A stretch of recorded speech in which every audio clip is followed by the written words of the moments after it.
Saya banyak mendengar dan juga saya mendengar langsung bagaimana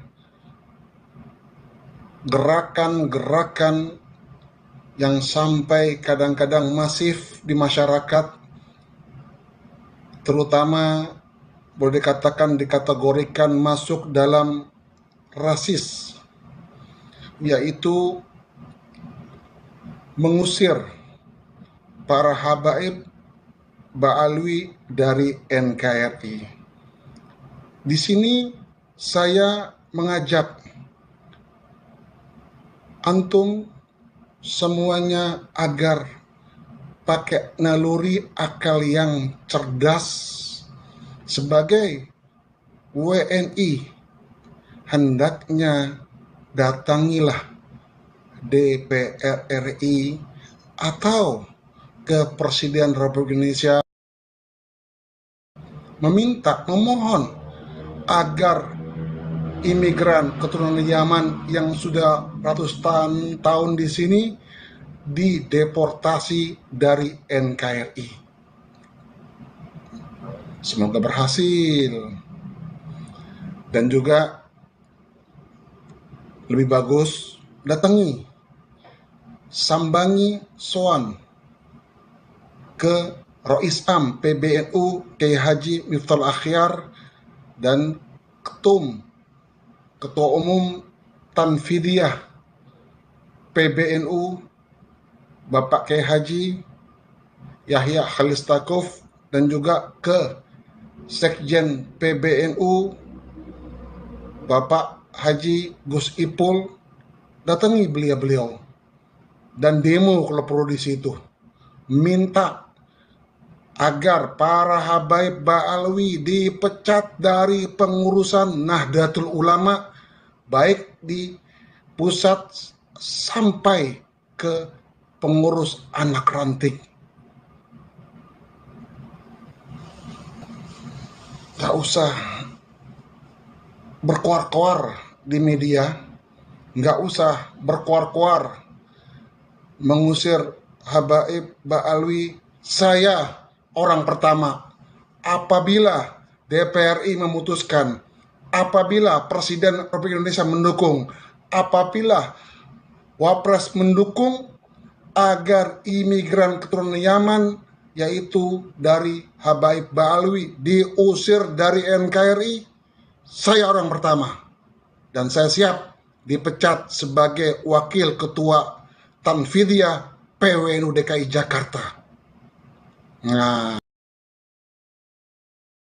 top kalau kita ngerti sebagai anak bangsa bahwa negara ini negara hukum, negara ini bukan negara yang amburadul dan bukan atas kekuatan otot, tapi kekuatan otak, dan negara ini adalah negara yang dipenuhi dengan undang-undang yang berlaku di NKRI ini.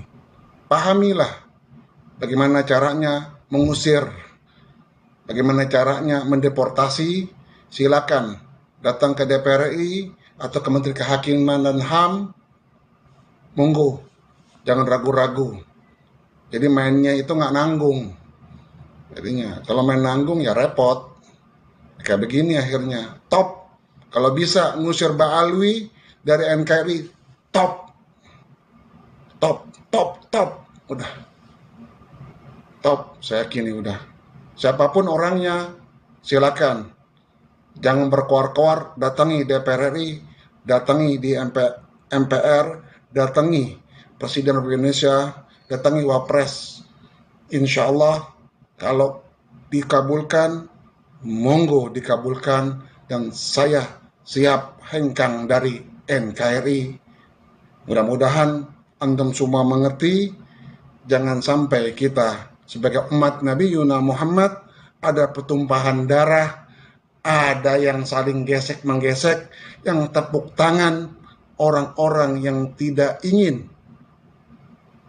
NKRI utuh dan NKRI bersatu. Apalagi kita sebagai pecinta Nahdlatul Ulama, hendaknya kita merangkul, bukan kita memukul. Wallahul muwaffiq ila aqwamit thoriq.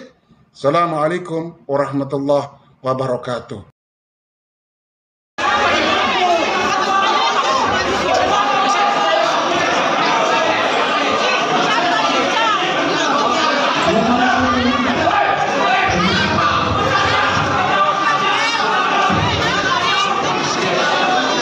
Sudah. Tolong hadirin damai. Tolong.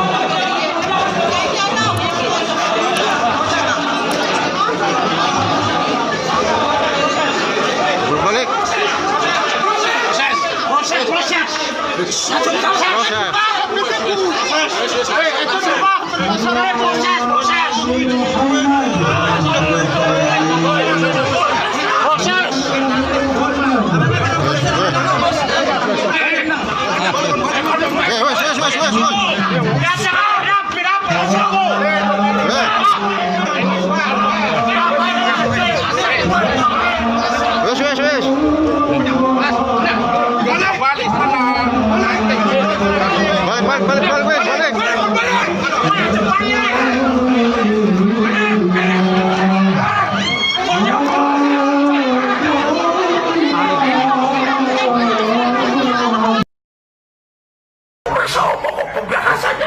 Diulang Kiai. Dengan bilang tadi, terputusnya nasab Habib Alwi itu tidak berimplikasi kepada terputusnya keilmuan. Ternyata setelah saya pelajari kitab-kitab Ba'alwi, banyak kenyelenehan, banyak beberapa kisah-kisah khurafat, banyak beberapa fatwa-fatwa yang ngawur. Seperti contoh ya, ada kitab kitab Ba'alwi terkenal itu di Indonesia yang terkenal. Itu di situ beliau berfatwa hukumnya tidak boleh menikahi Syarifah, Habibah, nggak boleh. Nah ini sehingga saya itu perkiraan atau husnudzon saya dibalik terputusnya silsilah, tidak terputusnya keilmuan. Jebul enggak juga. Malah untuk mengembangkan keperawanan. Justru terputusnya silsilah juga akan merembet pada terputusnya keilmuan. contoh di Simtud Duror apa di Risalah Contohnya ya di Simtud Duror ya. Simtud Duror itu ada sebuah perkataan yang artinya begini. Habib Ali Al-Habsyi menerangkan bahwa Rasulullah itu dulu di waktu pembedaan dada, Habib Ali mengatakan bukannya mahal seton itu dibuang, bukan, tapi yang tadinya sudah bagus kemudian ditambahi kebaikannya. Ini bertentangan dengan cerita yang disampaikan oleh Rasulullah di Sahih Bukhari dan Sahih Muslim, dan di kitab-kitab hadis banyak, di mana Rasulullah cerita kalau mahalus setonnya dibuang. Sementara di Simtud Duror enggak, mahalus setonnya enggak dibuang. Ini ada sebuah kisah yang bertentangan, yang berlawanan, sehingga menurut pemahaman saya, sesungguhnya di saat kita mengatakan terputusnya silsilah Ba'alwi, kalau kita melihat Simtud Duror juga terputusnya keilmuan Simtud Duror. Bahkan ada banyak lah kitab-kitab Ba'alwi yang nyeleneh banyak. Tidak perlu saya jelaskan kecuali kalau ada kitabnya tak terangkan. Jadi terputusnya nasab Habib Alwi itu menjadi pembuka terbongkarnya ajaran-ajaran sesat di kitab-kitab yang karya-karya tulis Ba'alwi. Oh iya, gitu. Di karya-karya tulis Ba'alwi. Setelah saya renungi dengan sungguh-sungguh Kiai. Setelah saya renungi, di waktu kita itu sudah mengatakan bahwa Habib itu tidak dzurriyyah Rasul, tapi kita masih setuju dengan fatwa-fatwanya Ba'alwi. Padahal mereka itu kan sudah tidak dzurriyyah Rasul, dan mereka sudah tahu, sudah diberitahukan bahwa silsilah mereka sudah terputus, tapi mereka masih mengkumandangkan bahwa dirinya adalah min dzurriyyatir Rasul. Maka kita ini termasuk i'anatul bil maksiyat, i'anah maksiat, menolong kemaksiatan, karena mereka udah jelas-jelas tidak dzurriyyahnya Rasul. Loh, kok kita masih ngikutin orang-orang yang mengetahui bahwa dirinya sudah tidak dirinya Rasul, tapi masih mengaku dirinya Rasul, dan ajarannya sesat, dan ajarannya banyak yang keliru. Sehingga apabila kita ini mengikut apa itu mereka, sesungguhnya kita bagian daripada nulung kemaksiatan mereka, karena mereka itu adalah orang yang menipu atau apa itu yang ngaku-ngaku sebagai dirinya Rasul. Makanya jangan heran apabila ada durian Rasul yang ada di Indonesia itu nyeleneh itu, jangan heran itu. Banyak lah katanya Habib Lutfi luar biasa katanya. Justru kalau kita mau berangan-angan, habaib yang paling membahayakan itu Habib Lutfi. Saya sering dikocam habis-habisan tentang ini, karena Habib Lutfi ini beliau tidak apa itu sekeras Habib Rizik. Kalau Habib Rizik walaupun keras, di waktu ada apa itu hal-hal yang tidak diinginkan, beliau kan lari ke Arab Saudi, melarikan diri.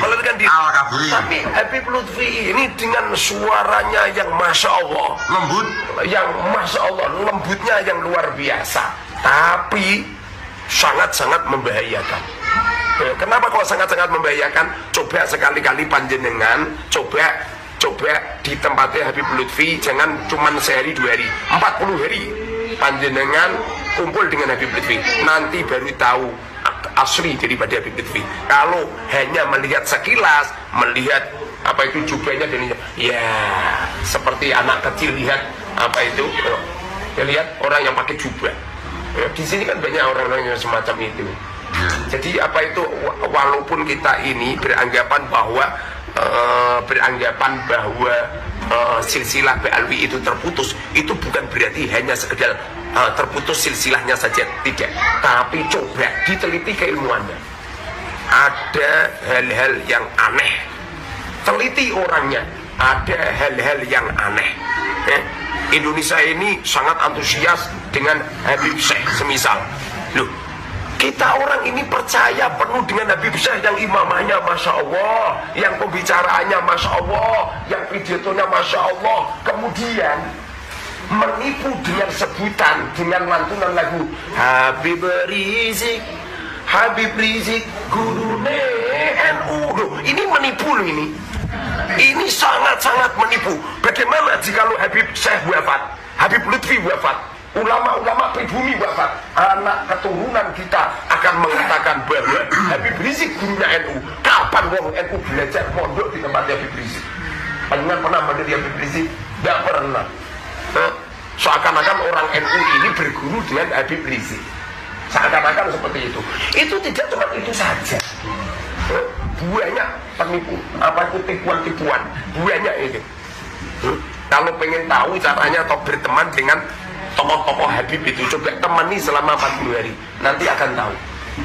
Temani selama 40 hari, coba itu di apa itu di Semarang itu ada Habib Umar itu, coba sekali-kali temani 40 hari. Jadi saya ini tidak hanya sekedar memframing jelek, enggak, coba temani selama 40 hari. Orang itu kalau pengen tahu kehebatan orang, lakukan metode arba'in. Lakukan metode arba'in. Wong ada orang mandul Gus, ada orang mandul nggak bisa hamil. Saya ijazahi metode arba'in Gus, langsung hamil loh Gus. Maksudnya metode arba'in gimana? Tak suruh berhubungan badan 40 hari.